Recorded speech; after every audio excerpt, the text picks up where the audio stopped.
I think there are a number of things to consider about Chinese and military capability.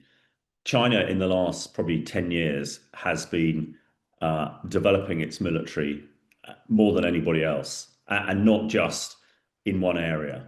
So we've seen them developing their air force with fourth and fifth generation stealth fighters that seem equivalent. I'm not a great expert in these sort of things, but they seem equivalent to the latest things the Americans have, the F-35As and Bs, which we in the UK have as well.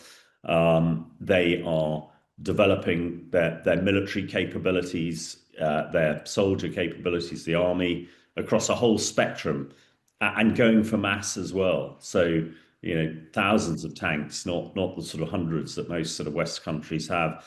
And again, when we look at their tanks, an area of my expertise, they look as though they're the real deal. Now, one can never really tell until you actually get in them, but we know China is pretty good at making almost anything, so one assumes that they're pretty good. We now look at, and just before we look at the Navy, the other element to this is their nuclear capability. China is building more nuclear warheads and missiles than anybody else. It's thought they'll have over 1,000 warheads by the end of this decade, which is a 200% increase from what they had just a few years ago. And it puts them still significantly less than the Americans and the Russians, but significantly more than anybody else, and puts them really at the very top table when it comes to nuclear proliferation and deterrence. Then the Navy. We understand China now has the biggest Navy by number on the planet, which is, I think, a shock. I mean, we know the Russian Navy is pretty much diminished and rusting all over Russia. And it was great once, but Putin's had to focus on his land war in Ukraine. The American Navy, which always used to be the greatest Navy on the planet, has now been superseded by the Chinese. I think what is important about these aircraft carriers, China now has 3, which is hugely significant. I know Britain has 2, but I've questioned why we need 2 for a long time. But if we look at China, the first 2 aircraft carriers were Russian built, I understand, which is probably not a great thing. I mean, we've seen the Russian aircraft carrier, the Kursk, limp through the channel, and we now believe it's been decommissioned. But this new Chinese aircraft carrier with its electromagnetic catapult, again, looks the real deal. It looks impressive. And half of having a great seagoing fleet is, again, to look impressive, the psychological more than the physical, as it were. But the final bit on this is it's no good just having an aircraft carrier. You need all the other ships to support it. And if you are going to project power, you must make sure that that aircraft carrier is protected, which is why you need the other ships.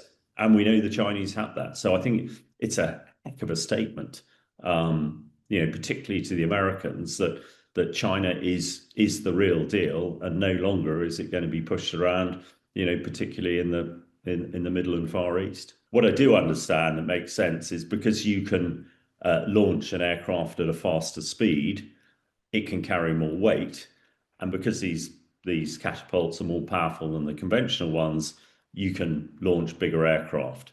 And I think also, from what I understand, that the deck of the carrier itself doesn't need to have a ski ramp, as they're called, that the Brits and the Americans have. It can be flat, so presumably it's rather easier and cheaper to manufacture.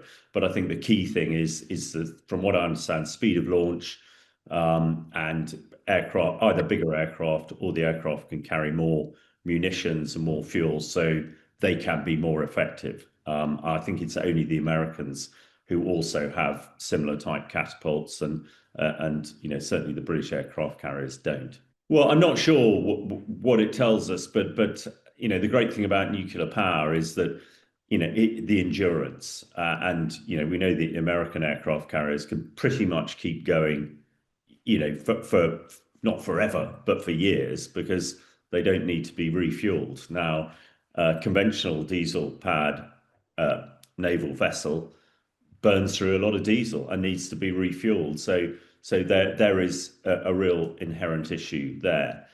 Whether it says anything more than that, whether it says that the Chinese are not looking to project this, beyond the realms of their own sort of area of influence, possibly. Whether the Chinese have just realised that maybe they don't have the capability or the wherewithal to put nuclear powered power plants into ships like this. But it is a strange move when you're trying to project the latest, most sophisticated type of capability. It sort of does question why are you going back to something that's been powering ships since before the First World War, sort of thing. So I think the jury's probably still out on that. How does the world react if she does try to subjugate Taiwan?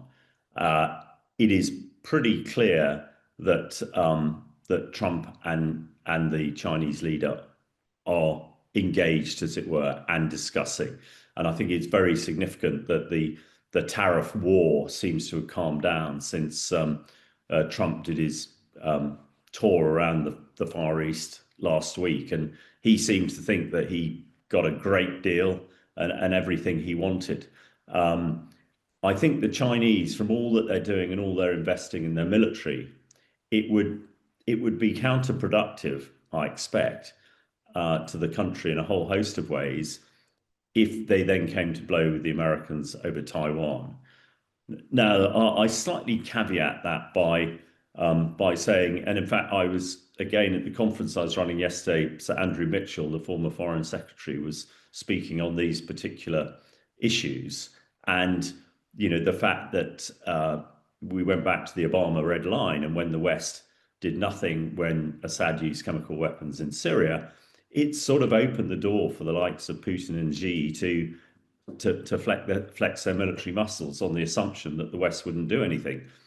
And of course, when Putin invaded Ukraine, the West didn't really do very much, and it's only latterly that we've given the military hardware. So I think, and with Trump being very rather ambiguous in the way that he approaches these conflicts or potential conflicts, and the fact he seems to change his mind so very often, you could come to the conclusion in Beijing that Trump might not do anything if the Chinese invade Taiwan. I think things are finely balanced, and one would hope that President Trump, if he's not saying it publicly, has said it in private to Xi, that taking Taiwan would not be acceptable to the Americans. But yeah, it is another tension, I think, on the world stage, which is why myself and a lot of other military analysts are suggesting that perhaps now is the most dangerous time the world has had, probably since the end of the Second World War, and definitely since the end of the Cold War.